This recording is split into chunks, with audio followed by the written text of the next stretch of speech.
Generación de los millennials. ¿Quiénes son? ¿Cuáles son sus características? ¿Por qué los sociólogos están tan interesados en esta generación? Hoy tenemos con nosotros al pastor Javier Bello de la iglesia Sola Gracia en Asunción, Paraguay, para tratar de este tema. Bienvenido, Javier. Muchas gracias, pastores. Es un privilegio para mí estar con ustedes aquí. En verdad, se les quiere mucho por Paraguay. Ese amor es recíproco, Oh, no te preocupes. sí, ya lo he sentido. Ya lo he sentido. Tú sabes que yo tengo un doble interés en este tema. Primero, para aprender más de los millennials con alguien como tú. Y para saber si Sugel es un millennial o no. Porque él piensa que él es un millennial. Y yo quiero que tú me digas si él lo es o no. Bueno, yo creo que evaluando sus características durante el programa podemos llegar a la conclusión al final, si es que es un millennial. Este es un hombre que sabe salirse debajo de la rueda del camión, como decimos aquí. Javier, ¿quiénes son los millennials? Bueno, pastor, yo antes de contestarte eso de una manera directa, quiero decirte que podemos ver que el mundo está tratando de explicarse a sí mismo. Así que esta mayoría de conceptos de los cuales vamos a tocar hoy, la mayoría de ellos, fueron acuñados por hombres que tratan de explicar las cosas dejando a Dios de lado. Así que creo que mucha de esta tecnología tenemos que manejarlo con mucho cuidado para poder en verdad entender qué es lo que está pasando aquí. Tú me dices que esto es un enfoque sociológico, Sí, netamente. Sociológico, antropológico y yo diría con un fuerte tilde empresarial también. Uh-huh. Entonces, ¿quiénes son los millennials? Bueno, los millennials, así como tales, no hay un consenso estricto de un año exacto en el cual nacieron y hasta dónde son, pero la mayoría de los sociólogos están en que son los que nacieron entre el 1980 y el 1995. Así que sería la gente que comprende entre 23 años aproximadamente a 37 años. Es lo que estos sociólogos, antropólogos están manifestando. ¿Hay alguna evidencia de que por qué son tan exactos con esas fechas? Bueno, como te dije, no hay una exactitud porque hay... Pero tú dices del 81 al 95, ahí hay una cierta exactitud, un periodo muy definido. Lo que pasa es que cuando yo investigué esto, vi que, por ejemplo, consultoras y lugares de entrenamiento como Dale Carnegie dicen una cosa, entidades bancarias que están estudiando bastante esto dicen otra cosa, y hay un rango aproximado que entre este desacuerdo oscila entre el 80 al 95, es lo que más se balancea. Si uno inclusive busca en Wikipedia, ellos dicen que los millennials comprenden de esos años de nacimiento.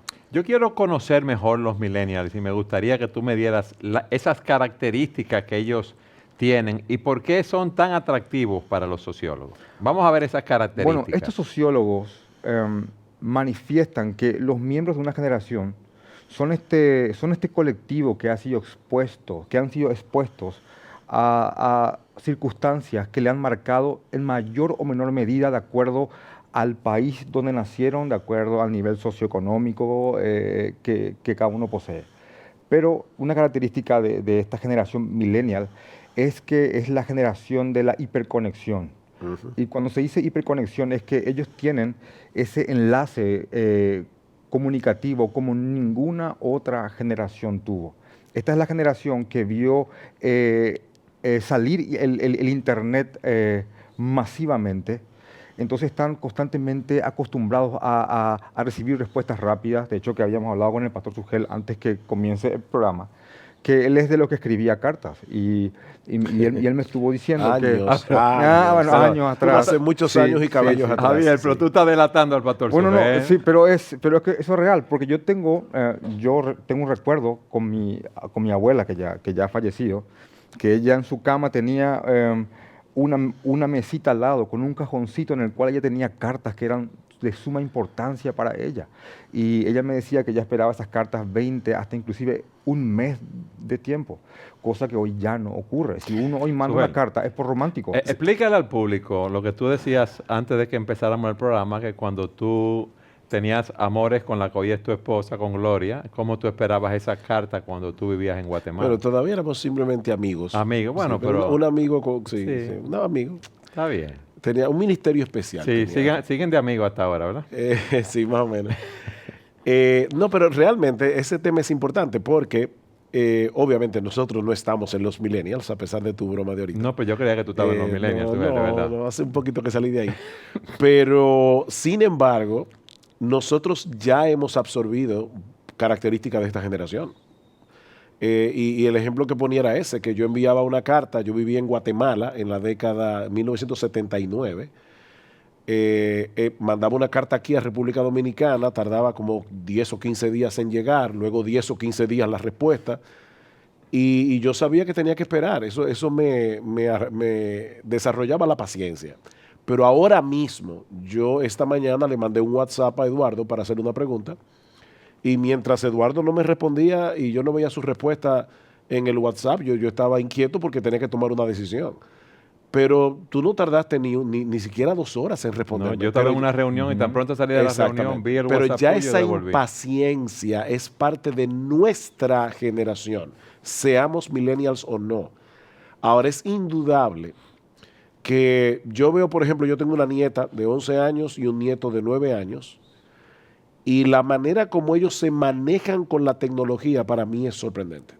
O sea, a veces mi esposa tiene que darle el celular a mi nieta para decirme, arréglame eso que yo no sé cómo funciona tal cosa. Y es mi nieta de 11 años que tiene que resolvérselo. Entonces eso te dice algo de esta generación que ha nacido en esta época de la internet, de las redes sociales, porque ahorita tú hablabas de la internet, pero yo creo que más que el tema de la internet como tal, es el tema de las redes sociales. Esta es la generación que vio nacer el Facebook y que de paso ya está pasado de moda casi.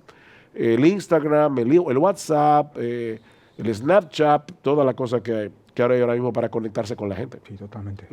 Es una generación que en ese sentido tiene características que son peculiares. A mí me gusta cómo lo define un artículo, que son nativos digitales. Han crecido en el mundo Exactamente. dominado por la tecnología y no han tenido que adaptarse a ella como nosotros. Nosotros, exactamente. Es que estamos en la época del actualízate o perece, porque es prácticamente así. Entonces, esta generación, como le estaba diciendo, es una generación hiperconectada.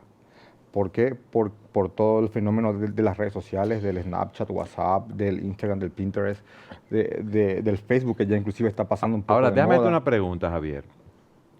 ¿Cómo se mantienen en todas esas redes diferentes? ¿Cómo el tiempo les alcanza para eso? Bueno, Para mí eso es un fenómeno. Bueno, yo creo que el tiempo que esta generación o los jóvenes de hoy están pasando en estas diferentes redes ya es un tiempo, ya es una cantidad insana. ¿Por qué? Porque en verdad estamos hablando ya de un nivel de adicción en cuanto a estas cosas. Y también estamos hablando de una obsesión por atraer a esta nueva plaza pública virtual. Hay gente que se obsesiona por cuántos me gusta o likes tiene por cada publicación, cuántos ven su foto, quiénes le eliminaron, quiénes le agregaron. Entonces, el tiempo que los jóvenes de hoy están pasando en estas redes, yo creo que ya no son...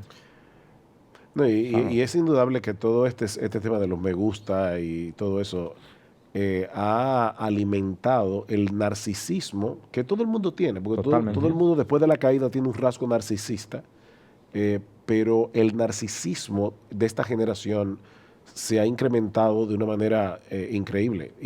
Y es que como cuando tú lo ves en la pantalla no se ve tan extraño, pero yo leí el otro día un chiste que cuando tú lo analizas no es tan chistoso después de todo, pero el individuo decía, yo decidí salir por la calle y gritarle a todo el mundo lo que yo comí ese día, los sitios que yo visité, ponerme al lado de las conversaciones de personas que yo ni conozco y decirle me gusta o no me gusta, y estoy tratando de ver cuántos seguidores puedo obtener. Ya tengo 2.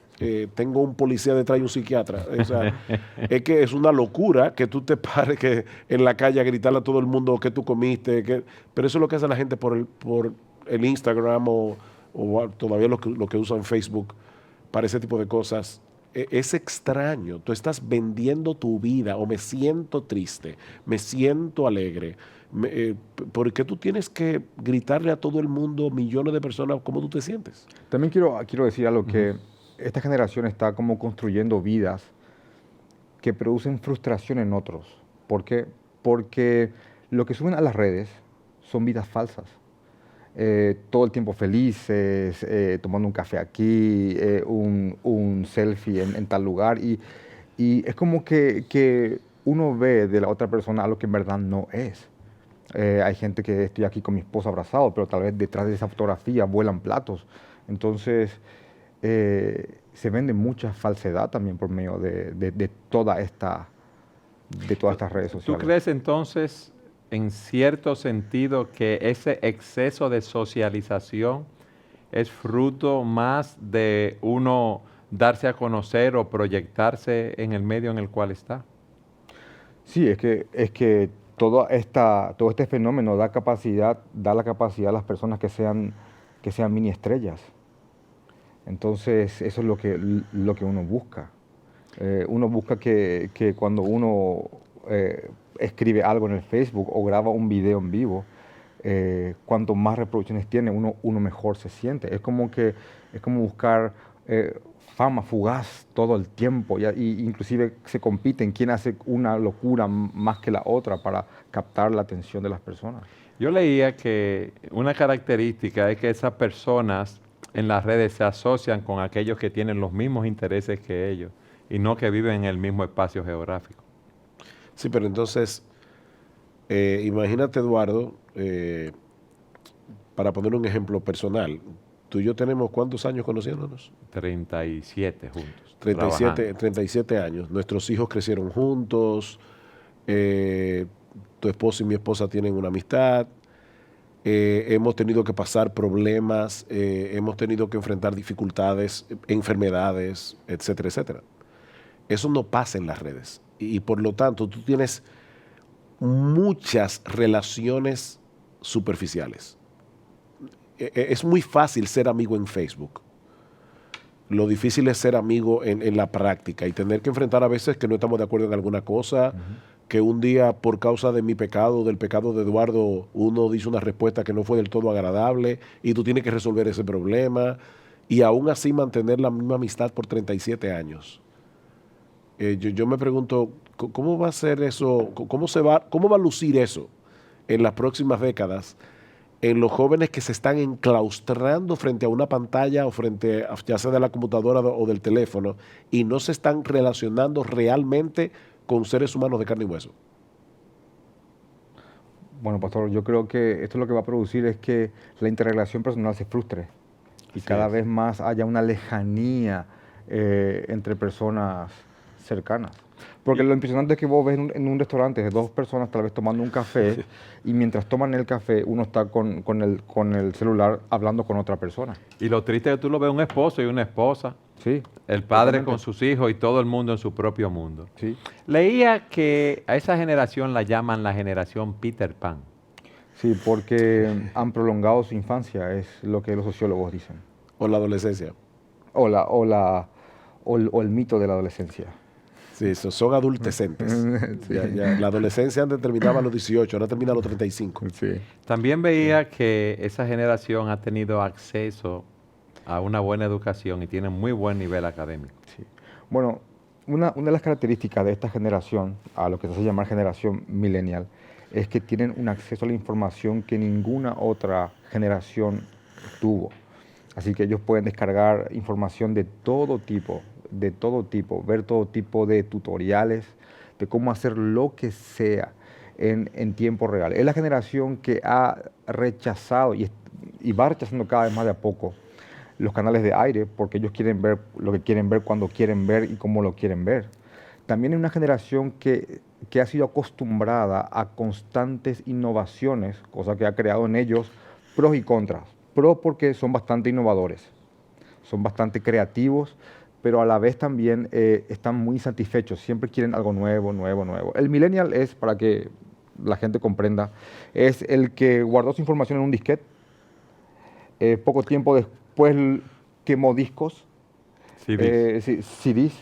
Poco tiempo después usó la USB y cada vez en mayor capacidad hasta llegar a teras, y ahora sube a las nubes. Entonces constantemente, O a la nube. Y uno podría decir, sí, pero el pastor Sujé podría decir, o usted, pastor, nosotros también hicimos eso, pero esta generación hizo eso en un periodo de formación. Ellos alcanzaron su adultez con el cambio de milenio, de hecho que de ahí viene la palabra millennials, porque ellos reciben, o mejor dicho, nosotros recibimos el milenio y todas las tecnologías y todas las innovaciones. Entonces, eso es algo que tiene también pros y tiene también contras. ¿Cuál es la actitud del millennial frente al trabajo, ya que está acostumbrado a relacionarse vía las redes y menos con el contacto personal? Pastor, imagínate que aproximadamente, para ser justo a todos los estudios que he investigado, comprenden de 23 a 37, 38 años. Entonces estamos hablando de que es la masa laboral operativa mayoritaria en las principales capitales del mundo o ciudades importantes. Así que por eso es que hay mucho interés en entidades financieras, y yo inclusive estuve viendo los estudios que un banco muy importante, que también sé que hay aquí en República Dominicana, también está en mi país, hace acerca de estas personas, porque representan una masa laboral importante. Entonces, ¿cómo el millennial? Bueno, estos estudios dicen que el millennial quiere un jefe cercano. No quiere más ese jefe distante, sino quiere un jefe cercano, quiere un jefe que lo trate bien. Él quiere un ambiente, dicen chill, quiere un ambiente cómodo, quieren sentir un propósito, quieren que le permitan usar ropa relajada, quieren que haya una motivación colectiva. Ayer estaba oyendo un programa, viendo en YouTube, un programa sobre por qué hoy día muchos jóvenes se han alejado de la música clásica.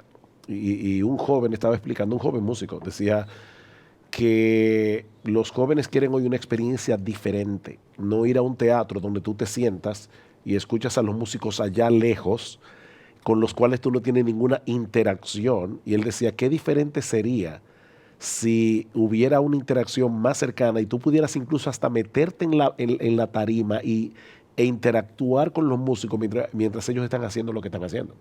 O sea que aún no solamente en el trabajo, ese anhelo está ahí en otras áreas. Y la verdad que el video me pareció súper interesante de cómo ayudar a que la música clásica continúe siendo consumida en el día de hoy, porque sigue siendo una música que cualquiera puede escuchar, es una música atemporal. Entonces, en ese sentido, creo que eso impacta no solamente el trabajo, impacta muchísimas otras cosas. Javier, yo quiero que en el próximo segmento tú nos expliques cuáles son los pros y los contras que se le atribuyen a esa generación milenial.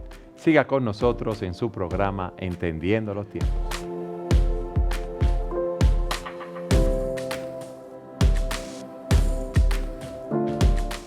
Javier, antes de que tú nos expliques a Sujel y a mí y a todo nuestro público cómo se desenvuelve un millennial en las diferentes áreas de la sociedad, hay algo que a nosotros nos llama la atención.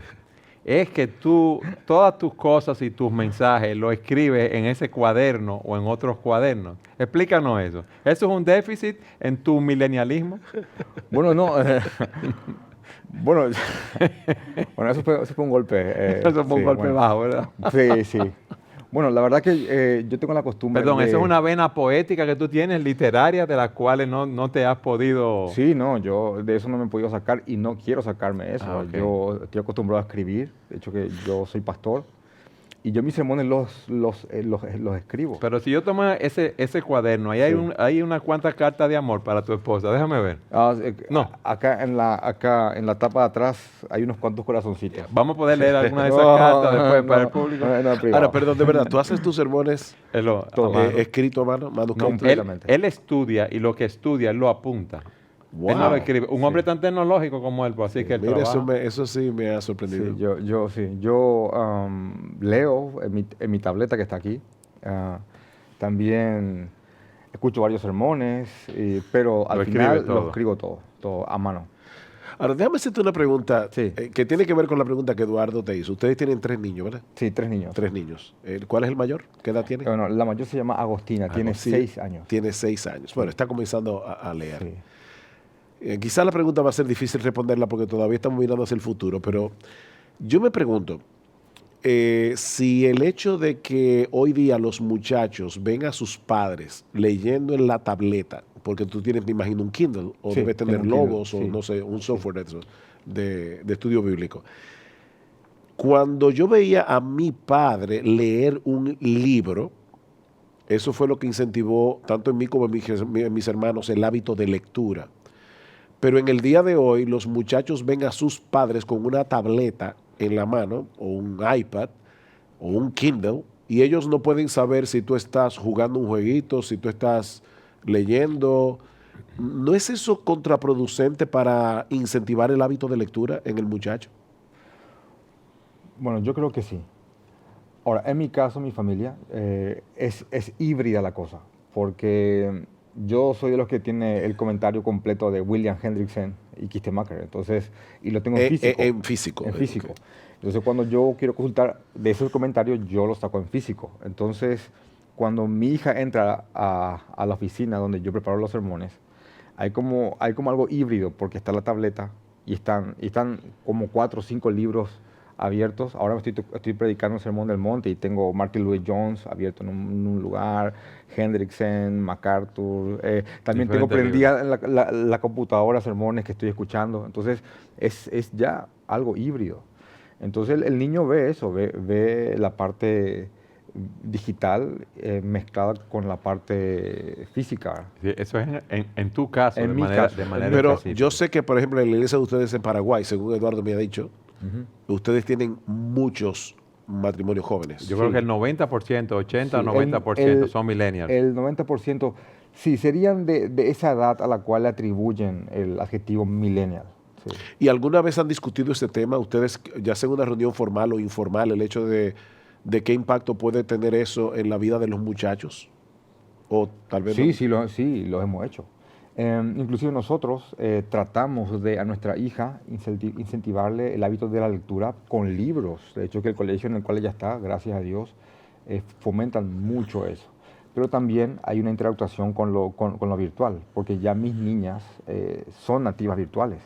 Claro. Eso claro, no tienen redes sociales, no, eso va a pasar mucho tiempo hasta que le permitamos tener eso, porque son de 6, 2 años y 10 meses, pero prácticamente es algo imposible de evitar que tengan cierta influencia de lo virtual. No, y yo no, por si acaso, no es que yo estoy en contra de la lectura en dispositivos digitales, porque de hecho yo lo hago. Yo sigo prefiriendo el papel porque puedo rayar, porque puedo hacer, pero ya, por ejemplo, tú tienes algunos Tú rayas apps en el digital. como Sí, Goodreader y puedes hacer No, pero muchísimas en el cosas. mismo Pero Kindle, lo que sea, Sí, tú lo No, de hecho, que rayas sin problema. cuando yo comienzo un sermón, digo, abran sus Biblias o abran sus aplicativos y comienza el sermón. sin embargo, perdón, no quito el sin embargo, aún debo reconocer que el leer en dispositivo tiene ventajas que el papel no tiene. Por ejemplo, el otro día yo necesitaba leer un libro ese día porque me habían pedido un endoso de algo y yo tuve que sencillamente bajarlo en digital y ponerlo en mi iPad y comenzar a leerlo en el iPad. Providencialmente, hoy me llegó una notificación que me había llegado un libro. Uno siempre compra en Amazon o en una de esas tiendas virtuales, y me había llegado un libro. Cuando fui era el libro que yo había bajado hace 15 días atrás. Ok. Pero ya llevo 15 días adelantado porque lo tengo en el iPad. Ahora ya me llegó en físico. Claro. Entonces tiene su ventaja, es más barato. Mucho más Eh, barato. Hay una economía de papel. Es ya, uno lo tiene ya. Exactamente, definitivamente. Y tú puedes, por ejemplo, organizar tus documentos. Por ejemplo, hay otro app, no sé si estoy haciendo propaganda aquí, pero Una aplicación. una aplicación de GoodNotes que tú puedes tener muchos documentos muy bien organizados en un solo lugar, porque cuando tú escribes en un papel fácilmente se te puede extraviar. Entonces, Por ejemplo, todo eso tiene su ventaja. algo que creo que va a llamar la atención cuando tenemos estudios bíblicos, tenemos impreso en físico, en papel, los estudios, pero a los que no decimos, por ejemplo, enseñan sus iDrops y empezamos a pasar, Sí, lo transfieren. sí, de una. Yo tengo una inquietud antes de analizar a los millennials en el matrimonio, en la familia, En la iglesia. Claro. Algo que me llama mucho la atención es las características en el vestir. Es que ustedes no usan lo que nosotros llamamos ropa formal, como una chaqueta, ¿Te gusta andar así, con la camisa remangada? Yo estoy empezando a pensar que esto es un complot de ustedes No, dos no con es un saco complot, hoy. no, es una inquietud. Ahora, fíjate que la pregunta difícil es de la haciendo Eduardo. No, Yo no estoy son tratando difíciles. con delicadeza. Bueno, Es que he estado cerca de un tiempo y ok. entonces... no, yo conozco personas perdón, es un espécimen, sí, ¿tú me sí. entiendes? No, yo conozco Espécimen. personas que son bastante formales, así que no se podría decir que la gente que pertenece a esta generación se caracteriza estrictamente por la informalidad. Pero sí hay una tendencia a la ropa cómoda y funcional. Pero las chaquetas son cómodas y son funcionales. Mira lo elegante que se ve su Bueno. mujer con su chaqueta y su camisita azul, ¿no? No, sí, sí, se ve muy, Gracias. sí, sí. Sin embargo, yo los sábados, todos los sábados, yo tengo que ponerme en jean y en un zapato muy cómodo, porque aunque yo trabajo en mi casa y es quizás el día que yo más trabajo es el sábado, porque me tengo que preparar para el domingo, pero ya yo no tengo que venir a la oficina aquí. Entonces no me tengo que poner una ropa más o menos, no formal, así de chaqueta, pero un poquito formal.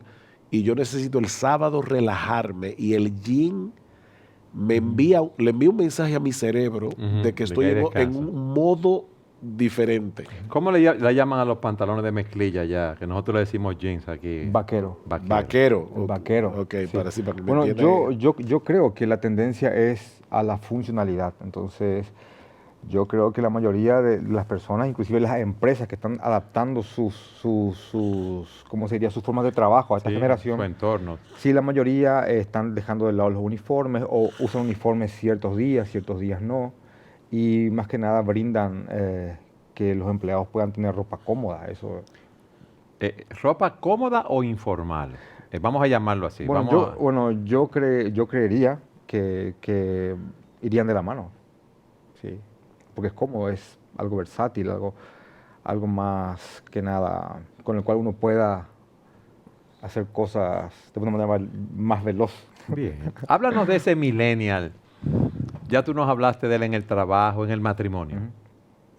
¿Hay una tendencia Sí. a casarse a una edad más avanzada? Háblanos del millennial Bueno, en ese sentido. yo diría que la gente de esta generación está desorientada. ¿Por qué? Porque hay tanto bombardeo de información de todo tipo, de toda clase, de toda tendencia, que tanta información produce una confusión tal en la persona que los valores están totalmente trastocados. Uno puede leer religión en una ventana y en la ventana de al lado leer ideología de género y en la ventana de al lado leer cómo se hace una puerta y en la ventana de al lado leer lo que piensa el budismo y en la ventana de al lado es tanta información que hay, y esta es la palabra, una desorientación y hay como están como abrumados. Entonces, si bien creo que es la generación que el cristianismo está demandando mucha razón, también creo que hay un libro que se llama Verdad Total, que escribió ¿Cómo una llama? mujer, Verdad Total, Verdad total. Sí, de Nancy Pearcey. de Nancy Ujú. Pierce, que justamente ella dice que gran parte de los jóvenes cristianos no sobreviven a la universidad porque cuando llegan ahí no pueden dar razón de la esperanza que hay en ellos y ante tanto bombardeo de información ¿Qué hacen? perecen, su fe se debilita. Muchos declinan la fe, otros se Son vuelven absorbidos ateos, por son el medio. absorbidos. Entonces yo creo que esa es una característica muy fuerte de esto que está ocurriendo ahora. Y en el matrimonio en sí, se casan a una mayor edad. Esos matrimonios, ¿se ha hecho algún estudio, si tú sabes? Sí, si se ha hecho un ¿Son estudio. más duraderos, menos duraderos? Bueno, para empezar prefieren casarse a una edad avanzada, pasando los 30 la mayoría, no tener muchos hijos. También debido a esta desorientación de valores, el matrimonio y la familia no tienen el rango y el estatus que tenía para las generaciones anteriores. De hecho que por eso esta es la generación que está propugnando y empujando la ideología de género, el matrimonio homosexual, la redefinición de conceptos que en un momento dado eran sólidos, como familia, como la función del hombre, la función de la mujer, la crianza. es la generación que no quiere decir sí o no a los niños, sino que quiere dar opciones. Es la generación que se levanta contra todo lo dogmático en toda área. Es sumamente relativista, es sumamente, en un sentido posmoderno, es sincrético, mezcla todo, e inclusive cada uno puede tener como una especie de religión personal, porque toma un poquito del budismo, un poquito del cristianismo, un poquito del islamismo, y esta confusión es la que predomina. Interesante, ¿eh? El Y- tiempo en el que estamos viviendo. Sí, yo diría, volviendo al tema de la educación que hablábamos en el segmento anterior, que tú decías, y es verdad, que hoy día los jóvenes se exponen a mucha información, como tú decías ahora, tú puedes tener en una ventana una cosa, en otra. Sin embargo, al mismo tiempo se caracteriza por mucha información y poca profundización. Porque una cosa es tener muchos bytes de información variado y otra cosa es que tú profundices en un tema y te eduques en ese tema. Entonces, en ese sentido, esta generación, yo no sé si los millennials o todos nosotros, estamos siendo bombardeados. Tú ves un canal de televisión y yo sé que ya los millennials prefieren ver eso no en el canal del aire, pero tú ves en un programa de noticias, yo no sé cuántas noticias en media hora, pero ninguna historia tú profundizas en ella. Y de hecho te vas haciendo insensible, porque tú acabas de ver de un terremoto que hubo en tal sitio, un tsunami que hubo en no sé dónde, e inmediatamente después los trailers de una película que están anunciando que es súper divertida, que es una comedia, tú te vas insensibilizando al drama humano. El span de sensibilidad a lo que tú estás viendo en la pantalla dura lo que dura esa foto de la niña que fue rescatada, no sé, en la pantalla y se acabó. O sea, que van de un tema a otro, a otro, a Hay otro. poca profundización en las cosas. De hecho, que cuando hablamos de administrar información a gente de esta generación, los expertos dicen que tiene que ser corta, que tiene que tener máximo 3. De 3 a 5 minutos, Sí, que es el tiempo que sí, ellos duran sí. de atención. De hecho, que ese es el fenómeno youtuber, que son Claro. pequeñas cápsulas de 5, máximo 10 minutos, donde uno tira una información y luego... Pero los medios lo que están pensando solamente al hacer eso así es captar más público, no en las consecuencias que eso va a tener. ¿Cuáles serían las consecuencias de tener una sociedad así?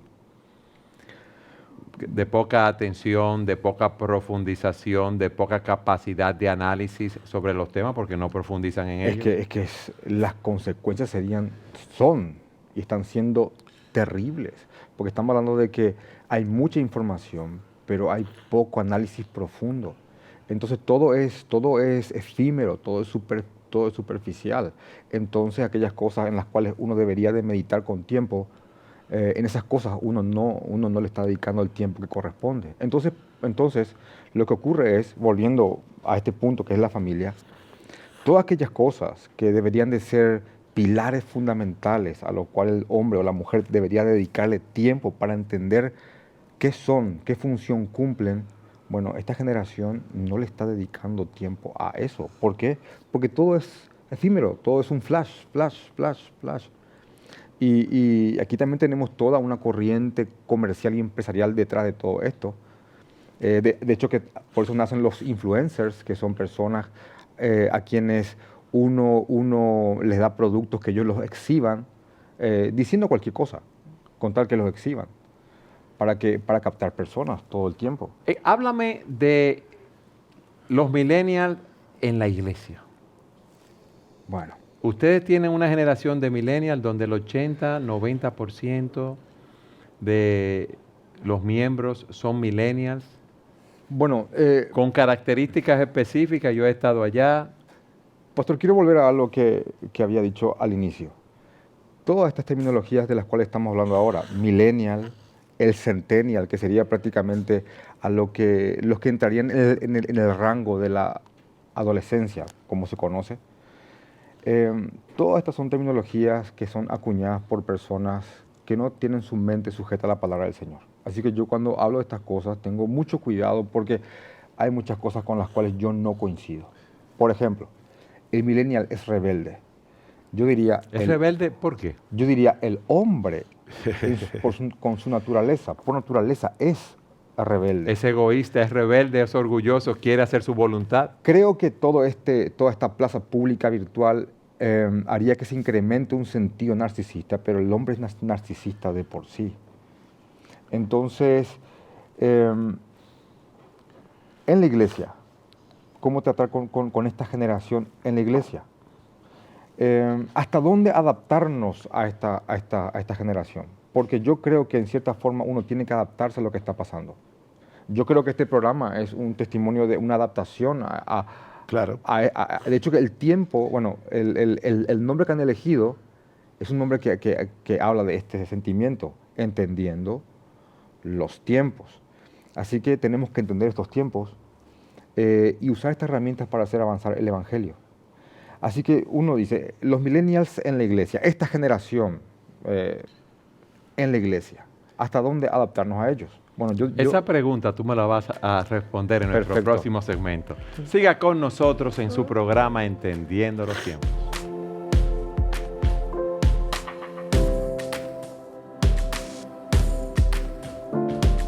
Javier, cuando cerramos en la última sección, yo preguntaba, ¿debe la iglesia adaptarse a los millennials o qué puede hacer para ministrarle? Pero Sugel quería decir algo.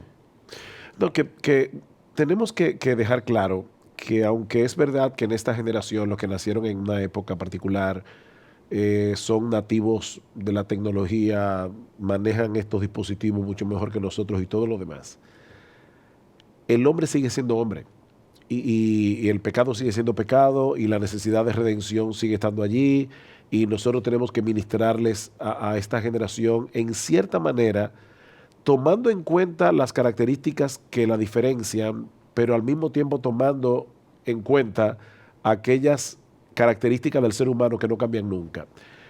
Yo digo esto porque decía Francis Schaeffer, un pensador cristiano del siglo XX, si yo voy a otra cultura con el Evangelio de Jesucristo, yo tengo que aprender el idioma, tengo que entender la cultura, para poder ministrar en una forma eficaz. Pero cuando ministre, voy a ministrar con el mismo evangelio que se ha predicado durante 2000 años. Yo no voy a cambiar eso. Amén.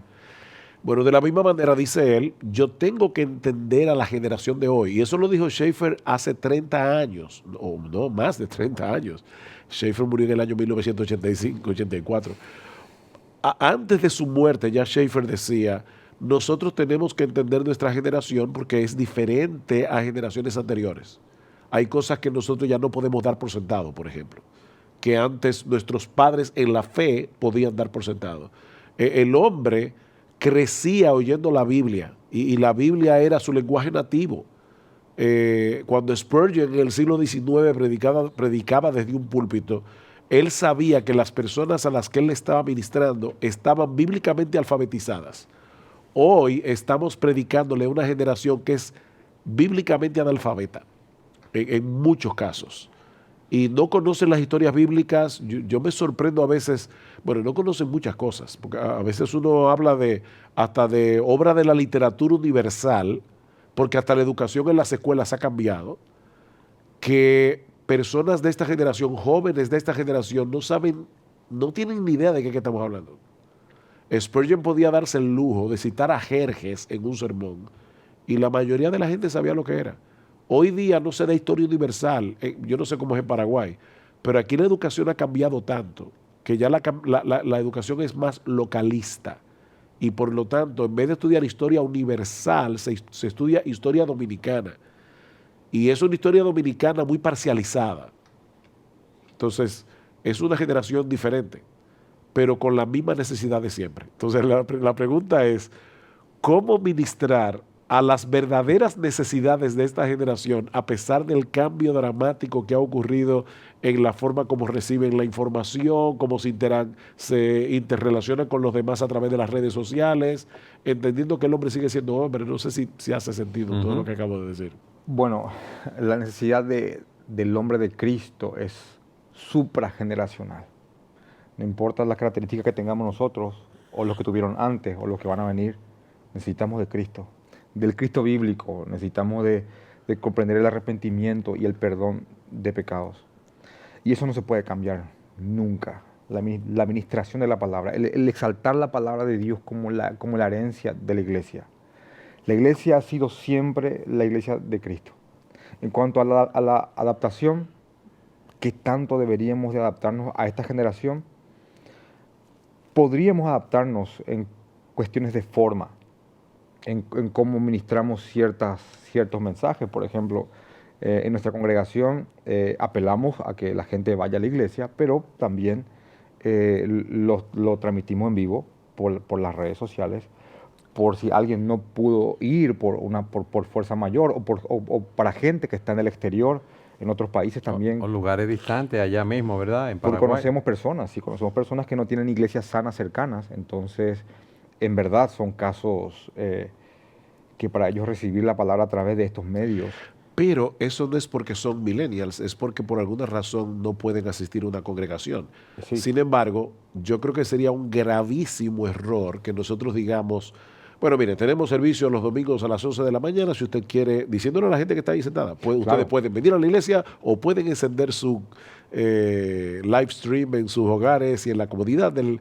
No, porque aquí hay algo que ocurre en la comunidad cristiana congregada en un mismo lugar que no ocurre a través de la internet. Amén. Yo entiendo que una persona puede oír un mensaje porque no tiene otra forma, porque está en no sé dónde y no hay iglesia, puede oírlo por internet, pero yo no alentaría a una persona que sí puede venir a la iglesia que no lo haga. O, por ejemplo, se me ocurrieron varias cosas mientras hablaba ahorita del tema de que en algunas cosas somos diferentes, pero en otras somos iguales y necesitamos también resaltar la igualdad. O sea, el hecho de que somos seres humanos igual que hace 10.000 años. Por ejemplo, hoy día se piensa que los millennials deben tener su espacio. ¿Y qué significa eso? Bueno, vamos a ponerlos a ellos entre ellos mismos y vamos inclusive a crear una iglesia de millennials. No, porque la iglesia de Cristo debe tener de todo. Debe tener gente rica, gente pobre, debe tener gente vieja, gente joven, diferentes gente madura, niveles educacionales. gente de diferentes niveles educacionales. ¿Por qué? Porque lo que hace la iglesia es que se trata de una comunidad que no tiene explicación sociológica. La iglesia no es un club social. La iglesia es una comunidad conformada sobrenaturalmente por el Espíritu Santo. Por la gracia de Dios. Y yo puedo amar a una persona que no es de mi edad, yo puedo amar a una persona que no tiene mi nivel socioeconómico, porque de eso se trata la iglesia. O, por ejemplo, vamos a predicar enviando twitters o vamos a predicar como se ha hecho tradicionalmente, exponiendo un pasaje de las Escrituras en su contexto, explicando el texto y aplicando el texto. Para tú hacer eso, por lo menos necesita más de 30 minutos. Pero hoy día hay personas que dicen, no, pero es que fíjate que las personas están acostumbradas a ver un video de YouTube que lo más que dura son 3, 5 minutos y no aguantan oír una predicación. Sí, pero es que la predicación tiene una razón teológica detrás, porque yo vengo como un representante de Dios a decirle a las personas, así dice el Señor. Esto es lo que dice la Escritura. Dios es el Rey soberano del universo y Él tiene un mensaje para ti, que no es, que yo no te lo puedo dar en 5 minutos.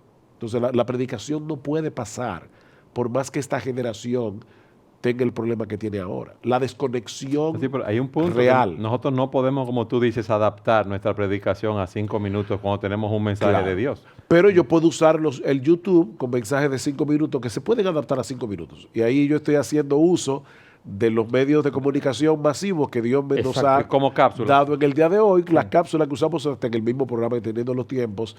Pero yo no estoy cambiando a la iglesia tal como Dios la diseñó. Y algo que tú decías de la predicación, Sujel, yo predico y aplico la palabra, pero se la aplico a los niños, a los ancianos, a los diferentes estratos sociales que tengo en la iglesia, no solamente a los millennials. O pensemos en la desconexión de la que hablábamos ahorita, que las redes, por un lado, te dan la sensación de que estás conectado con 1,000 gentes, pero en realidad no estás conectado significativamente con nadie. La iglesia es una comunidad donde los cristianos se ayudan mutuamente y se sirven mutuamente. Y sea millennials o no sea millennials, yo tengo que incentivar a que los creyentes realmente desarrollen relaciones significativas donde los hermanos se sirvan unos a otros de corazón, y eso no se hace a través de WhatsApp. Eso se hace estando ahí, llorando con el que llora, riendo con el que ríe, visitando la casa del luto. Alentando, ministrando. Exactamente. Todos los unos a otros que encontramos en la Escritura. Amén. ¿Qué más tú nos dices en ese sentido? Bueno, creo que esa adaptación es posible, claro, sin tocar los pilares fundamentales de la iglesia, sin modificar la estructura de la iglesia en la cual están las palabras del Señor, que los mensajes sean emitidos claramente, que también cumpla su función la iglesia como un cuerpo contenedor, reparador, soportándonos unos a otros. Así que creo que hay cosas de forma que podemos adaptarnos. ¿Cómo cuáles? ¿La vestimenta? Bueno, yo creo que un punto sería no poner un formato de vestimenta rígido en las congregaciones, que yo sé que algunos lo hacen. No digo que está mal, solamente que es algo que en mi visión no creo que sea algo necesario. Por ejemplo, que todos los miembros vayan vestidos de traje para el culto, o las mujeres, claro, recatadamente sí, por supuesto, y con modestia, pero no con una etiqueta específica. E inclusive que los predicadores no se sientan atados a predicar con corbata y saco siempre que prediquen. Tampoco digo que está mal que eso lo hagan, ¿verdad? Pero que no sea que el predicador que no esté con corbata y saco está pecando por hacer eso. Entonces, creo que son formas en las cuales se puede adaptar la iglesia a esta generación. Lo que pasa es que al estar viviendo en una aldea globalizada, el mundo se ha convertido en una aldea a través de la internet. Nosotros tenemos que entender, cuando vemos algo en internet, que eso está traspasando culturas. ¿A qué yo me refiero? Puede ser que en una cultura, si tú no predicas con chaqueta, las personas no te van a respetar. En una cultura particular, porque le da mucha importancia a ese tema. Y de hecho, tengo países en mi mente que todavía al día de hoy los predicadores van con saco, aunque haya un calor infernal, porque lo ven como, es que no estás respetando la palabra de Dios. Pero resulta que en otro país la etiqueta, formal. lo que implica es ir por lo menos con una camisa manga larga o con una corbata, guayabera, no sé cómo ustedes le llaman eso, chacabana. Yo conocí aquí eso. Guayabera, no sé cómo le llaman en otro lugar. La chacabana. ¿Chacabana está bien dicho? Sí, nosotros le decimos aquí. Y yo creo que algunos de ustedes debí predicar en chacabana una vez. Y es como una camisa afuera. Sí, pero sin embargo, por ejemplo... Es una camisa formal tropical. Exacto, claro. Es una camisa formal tropical. Yo estaba en México hace poco y en el lugar donde estaba en México, ese es el vestido, no es el más formal, porque hay personas que usan chaqueta, pero el individuo que va en chacabana o en guayabera se ve que está vistiendo formalmente, pero es una formalidad tropical. Entonces, en ese sentido, si yo lo veo por internet y en mi cultura, no tener chaqueta es símbolo de informalidad, y yo veo a alguien predicando en guayabera, yo no puedo juzgarlo y decir está mal porque no tiene saco y corbata. No, es que yo tengo que entender que ya se ha transculturalizado todo. El mundo es ahora una aldea global, y tengo que entender eso para saber cómo evaluar. Está la informalidad, o vamos a decir, no informalidad, un vestir más relajado. Sí. ¿Verdad? Como ustedes están ahora, sin corbata.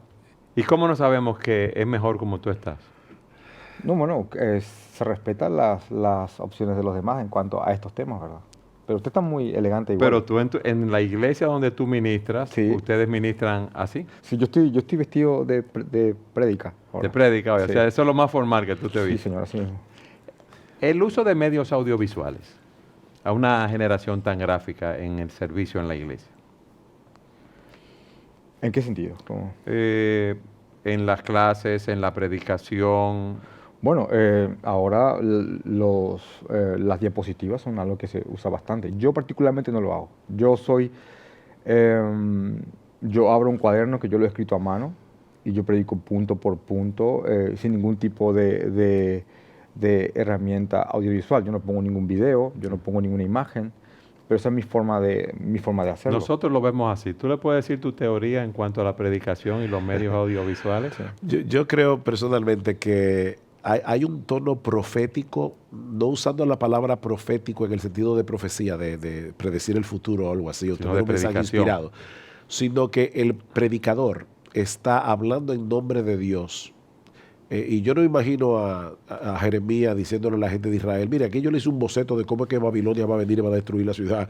O sea, él decía, así dice el Señor. Y hay un mensaje que yo encuentro que en los medios audiovisuales, cuando tú usas videoclips, cuando tú usas ese tipo de cosas durante la predicación y como parte de la predicación, yo creo que tú estás tergiversando la naturaleza misma de la predicación. La palabra predicación en griego es la palabra keruso, que significa proclamar como un heraldo. Cuando en la antigüedad se quería llevar los decretos de un rey a través de su reino, se contrataba un heraldo que tenía una gran voz y él iba anunciando. Él no iba a negociar lo que el rey estaba decretando. No era sentarse con los ciudadanos a conversar acerca de las nuevas políticas, sino decirle, estas son las nuevas políticas. Y nosotros vamos por el mundo anunciando la victoria de Jesucristo. Nosotros vamos por el mundo anunciando que Él murió y resucitó en una cruz. Es el anuncio de un hecho histórico del cual depende el cielo y el infierno. Amén. Y por lo tanto yo debo proclamar eso como un heraldo. Cuando tú le entras medios audiovisuales o teatro o pantomima o ya eso cambia completamente, totalmente la naturaleza de la predicación. Y yo muchas veces he dicho que yo no me imagino en una nación, ¿verdad?, occidental por lo menos, yo no me imagino a un presidente en su toma de posesión que en vez de dar un discurso a la nación como se acostumbra a hacer, o no sé si en Paraguay pasa, pero aquí hay un día en que el presidente tiene que dar, ¿cómo se llama esto? Tiene que dar cuentas. Rendir cuenta. Rendir cuenta a la nación. Yo no me imagino que él lo haga a ritmo de rap. Yo no me imagino al presidente diciendo, y yo le prometo de ahora en adelante. O sea, no, porque es que no es conforme a la naturaleza del discurso. Y yo no estoy aquí evaluando. Yo no y a estoy la haciendo dignidad juicio, del oficio. y a la dignidad del oficio. Yo no estoy haciendo juicio de valor del rap. Si eso también está mal. Ese no es mi punto ahora. Mi punto es que el formato que se está usando no es conforme a la naturaleza del mensaje que se está comunicando. Como decía McLuhan, el medio es el mensaje. Y esa frase es importante, el medio es el mensaje. Los que vieron de Rescatando al Soldado Ryan, la famosa película de Steven Spielberg de hace algunas décadas atrás, y leyeron la noticia del desembarco de las fuerzas aliadas en Normandía en un periódico en el año 1945, no tuvieron la misma experiencia. Leer eso en un periódico es información periodística. La película de Steven Spielberg es tanto noticia como espectáculo. Son dos experiencias diferentes y tienen impacto diferente. Es a eso que se refiere Marshall McLuhan cuando dijo, el medio es el mensaje. No es solamente lo que tú comunicas, es cómo lo comunicas. Y yo creo que en ese sentido, los cristianos debemos entender que mañana viene la generación cualquiera y hay ciertas cosas en la iglesia que nunca deben cambiar. La predicación es una de ellas. Hemos visto los millennials, sus características, cómo se desenvuelven en la sociedad, en el matrimonio, en la iglesia, y tú eres un millennial. Bueno, Pero has sido muy preciso en todo lo que has dicho y lo has dicho desde un punto de vista bíblico, lo que ha sido muy edificante. Nos quedan 30 segundos de programa si yo quiero que tú concluyas el programa. ¿Qué tú le dirías a nuestro público? Esta generación de la cual estamos hablando ahora es la generación que está entrando a los primeros años de universidad. También abarca hasta la generación que están criando niños. Son padres jóvenes, relativamente hablando. Es la generación que en este momento está absorbiendo información de todo tipo y a la vez está ministrando la información a los niños de hoy que van a ser los adultos del mañana. Es la generación que accede a todo, pero superficialmente. Y hay cosas que no podemos negociar con lo que está ocurriendo ahora. El evangelio de la cruz, de la maldición del Padre sobre el Hijo en lugar nuestro, tiene que perdurar. La exaltación de la palabra, de la predicación, de la función de la iglesia, de esa iglesia que las puertas de Hades no van a prevalecer contra ella, tienen que ser fuertemente predicadas. es una generación a la cual hay que darle argumentos sólidos y fuertes, porque o si no, estamos mandándole al frente de batalla desnudos. Así que creo que la iglesia puede adaptarse en cierta forma, pero en otras tiene que perseverar en los antiguos y gloriosos preceptos de la palabra de nuestro Señor. De la predicación del glorioso evangelio de nuestro Señor Jesucristo. Hasta que la muerte venga por nosotros. Javier, gracias por haber estado con nosotros. Y a ustedes, gracias por haber estado con nosotros en su programa Entendiendo los Tiempos. Entendiendo los Tiempos es una producción de Gracia TV, un ministerio de Iglesia Bíblica del Señor Jesucristo, grabado en los estudios de Gracia TV en Santo Domingo, República Dominicana. Si está interesado en la transmisión de este o varios programas, comuníquese con nosotros a entendiendolT@gmail.com.